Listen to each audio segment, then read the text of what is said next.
ಸ್ನೇಹಿತರೆ, ನಿಮ್ಗೆ ಗೊತ್ತಾ, ಪ್ರಪಂಚದ 80% ಜನರಿಗೆ ತಿಂಗಳ ಕೊನೆಯಲ್ಲಿ ತಮ್ಮ ಸಂಬಳ ಎಲ್ಲಿ ಖರ್ಚಾಯಿತು ಅಂತಾನೆ ಗೊತ್ತಾಗೋದಿಲ್ಲ. ದಿನವಿಡೀ ಕಷ್ಟಪಟ್ಟು ದುಡಿಯೋದು ನಾವಾದ್ರೆ ಆ ದುಡ್ಡಿನ ಮೇಲೆ ಅಧಿಕಾರ ಚಲಾಯಿಸೋದು ಮಾತ್ರ ಬೇರೆ ಯಾರೋ ಅನ್ನೋ ಹಾಗೆ ಅನ್ಸುತ್ತೆ ಅಲ್ವಾ?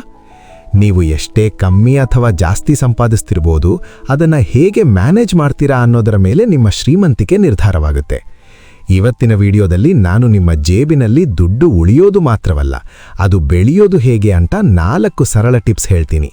ಅದರಲ್ಲೂ 3ನೇ ಟಿಪ್ ಇದೆಯಲ್ಲ, ಅದು ನಿಮ್ಮ ಸಾಲದ ಸುಳಿಯಿಂದ ಹೊರಬರಕ್ಕೆ ಇರುವ ಮ್ಯಾಜಿಕ್ ಮಂತ್ರ. ನಮಸ್ಕಾರ ಸ್ನೇಹಿತರೆ, ನಮ್ಮ ಚಾನಲ್ಗೆ ಸ್ವಾಗತ. ನಾನು ಇಲ್ಲಿ ನಿಮ್ಮ ಹಣಕಾಸಿನ ಗೊಂದಲಗಳಿಗೆ ಸುಲಭ ಪರಿಹಾರ ನೀಡಲು ಬಂದಿದ್ದೇನೆ. ದೊಡ್ಡ ದೊಡ್ಡ ಫೈನಾನ್ಸ್ ಪದಗಳನ್ನು ಬಿಟ್ಟು ಸಾಮಾನ್ಯ ಜನರಿಗೆ ಅರ್ಥವಾಗುವ ಹಾಗೆ ಹಣದ ಬಗ್ಗೆ ಮಾತನಾಡೋಣ. ನೀವು ನಿಮ್ಮ ಆರ್ಥಿಕ ಜೀವನದಲ್ಲಿ ಬದಲಾವಣೆ ತರಲು ಸಿದ್ಧರಾಗಿದ್ದರೆ ಬನ್ನಿ ವಿಡಿಯೋ ಶುರು ಮಾಡೋಣ. Tip number 1. ನಮ್ಮಲ್ಲಿ ಹೆಚ್ಚಿನವರು ಮಾಡುವ ತಪ್ಪು ಅಂದ್ರೆ ಮೊದಲು ಖರ್ಚು ಮಾಡೋದು, ಆಮೇಲೆ ಉಳಿದಿದ್ದನ್ನು ಉಳಿಸಕ್ಕೆ ಟ್ರೈ ಮಾಡೋದು. ಆದರೆ ನೆನಪಿಡಿ, ಹಣ ಉಳಿಸೋದು ಅಂದ್ರೆ ಕಂಜೂಸ್ ಆಗೋದಲ್ಲ, ಅದು ಪ್ರಾಪರ್ ಪ್ಲಾನಿಂಗ್ ಅಷ್ಟೇ. ಇದಕ್ಕಾಗಿ ನೀವು 50-30-20 ರೂಲ್ ಫಾಲೋ ಮಾಡಬಹುದು. ನಮಗೆ ಸಂಬಳ ಬಂದ ಕೂಡಲೇ ಕಾಮರ್ಸ್ ವೆಬ್ಸೈಟ್ಗಳಲ್ಲಿ ಸೇಲ್ ಕಾಣುತ್ತೆ ಅಲ್ವಾ? ಆ ಆಸೆಗಳಿಗೆ ಬ್ರೇಕ್ ಹಾಕೋದು ಹೇಗೆ ಗೊತ್ತಾ?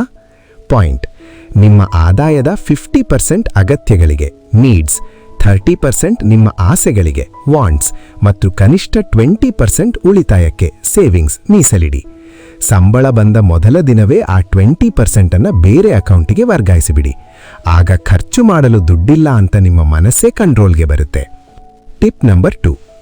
ಜೀವನದಲ್ಲಿ ಅನಿರೀಕ್ಷಿತ ತಿರುವುಗಳು ಇದ್ದೇ ಇರ್ತವೆ. ಗಾಡಿ ಪಂಚರ್ ಆಗೋದ್ರಿಂದ ಹಿಡಿದು ಕೆಲಸ ಕಳೆದುಕೊಳ್ಳುವವರೆಗೆ ಏನೇ ಆಗಬಹುದು. ಇಂಥ ಸಮಯದಲ್ಲಿ ಕ್ರೆಡಿಟ್ ಕಾರ್ಡ್ ಅಥವಾ ಕೈಗಡಕ್ಕಾಗಿ ಬೇರೆಯವರ ಮುಂದೆ ಕೈ ಚಾಚೋದು ಎಷ್ಟು ಮುಜುಗರ ಅಲ್ವಾ? ಇಂಥ ಸರ್ಪ್ರೈಸ್ ಖರ್ಚುಗಳಿಂದ ನಿಮ್ಮನ್ನ ಕಾಪಾಡೋದೇ ಈ ತುರ್ತು ನಿಧಿ. ಪಾಯಿಂಟ್: ಕನಿಷ್ಠ ನಿಮ್ಮ 3-6 ತಿಂಗಳ ಖರ್ಚಿನಷ್ಟು ಹಣವನ್ನು ಸದಾ ರೆಡಿಯಾಗಿಡಿ. ಇದು ನಿಮಗೆ ಲಾಭ ತರದೇ ಇರಬಹುದು, ಆದರೆ ಇದು ನಿಮಗೆ ರಾತ್ರಿ ನೆಮ್ಮದಿಯ ನಿದ್ದೆ ಕೊಡುತ್ತೆ. Tip number 3.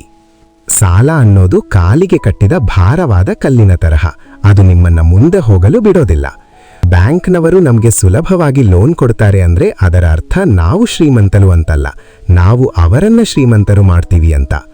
ಸಾಲ ತೀರಿಸಲು ಡೆಟ್ ಸ್ನೋಬಾಲ್ ವಿಧಾನ ಬಳಸಿ. ಅಂದ್ರೆ ಮೊದಲು ಸಣ್ಣ ಸಾಲಗಳನ್ನು ತೀರಿಸಿ.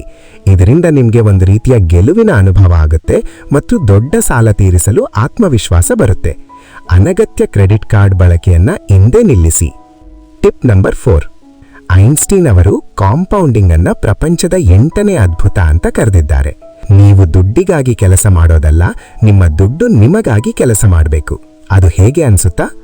ಪಾಯಿಂಟ್: ನೀವು ಎಷ್ಟು ಬೇಗ ಹೂಡಿಕೆ ಇನ್ವೆಸ್ಟ್ಮೆಂಟ್ ಶುರು ಮಾಡ್ತೀರೋ ಅಷ್ಟು ದೊಡ್ಡ ಮೊತ್ತ ನಿಮ್ಮದಾಗುತ್ತೆ. ಉದಾಹರಣೆಗೆ, 20ನೇ ವಯಸ್ಸಿನಲ್ಲಿ ತಿಂಗಳಿಗೆ 2,000 ರೂಪಾಯಿ ಹೂಡಿಕೆ ಮಾಡೋರಿಗೂ 30ನೇ ವಯಸ್ಸಿನಲ್ಲಿ ಶುರು ಮಾಡೋರಿಗೂ ಸಿಗುವ ರಿಟರ್ನ್ಸ್ನಲ್ಲಿ ಅಜಗಜಾಂತರ ವ್ಯತ್ಯಾಸ ಇರುತ್ತೆ. ಸಣ್ಣ ಮೊತ್ತದಿಂದಲೇ ಮ್ಯೂಚುವಲ್ ಫಂಡ್ ಅಥವಾ ಇತರೆ ಹೂಡಿಕೆ ಆರಂಭಿಸಿ. ನೋಡಿದ್ರಲ್ಲ, ಫೈನಾನ್ಸ್ ಅಂದ್ರೆ ಕಷ್ಟದ ವಿಷಯವಲ್ಲ, ಅದು ಶಿಸ್ತಿನ ವಿಷಯ ಅಷ್ಟೇ. ನಿಮ್ಮ ಆರ್ಥಿಕ ಗುರಿಗಳನ್ನು ತಲುಪಲು ಈ ಟಿಪ್ಸ್ ಖಂಡಿತ ಸಹಾಯ ಮಾಡುತ್ತೆ. ಈ 4 ಟಿಪ್ಸ್ಗಳಲ್ಲಿ ನೀವು ಹಿಂದೆ ಶುರು ಮಾಡುವ ಮೊದಲ ಕೆಲಸ ಯಾವುದು? ಕಮೆಂಟ್ ಮಾಡಿ ತಿಳಿಸಿ.